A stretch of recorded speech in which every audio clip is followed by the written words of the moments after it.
दोस्तों मकई की फसल को जब हम काटते हैं तो उसमें से सिर्फ कीमती चीज समझते हुए दानों को हम हासिल कर लेते हैं और एक इंतहाई कीमती चीज जाने अनजाने में हम कूड़े और करकट में फेंक रहे होते हैं। अगर रुकिए, एक इंतहाई कीमती चीज को अनजाने में हम फेंक देते हैं और वो है कार्न सिल्क। कार्न सिल्क या मकई के भुट्टे के बाल दियाबेतिस को कंट्रोल करते हैं, हाई ब्लड प्रेशर को कम करते हैं और गुर्दों की सफाई करते हैं।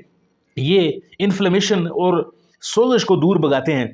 पेशाब की तकालीफ में इंतहाई फायदेमंद है। रोजाना कार्न सिल्क की चाय पीजिए और गुर्दों के जितने भी आपके मसाइल हैं जिनमें पथरी शामिल है और गुर्दों का इन्फेक्शन शामिल है उससे निजात हासिल करें। चाय बनाने का सिंपल तरीका यही है कि आप का ये जो मकई के जो बाल होते हैं इनको किसी देचकी में डालकर खूब जोश दें और तकरीबन 5 मिनट के बाद इसको नीचे उतार लें। ठंडा होने पर ये पानी आप इस्तेमाल करें। इंतहाई पेशाब आवर पानी है और आपको गुर्दों की तकालीफ से इंशाल्लाह जल्द छुटकारा दे देगा।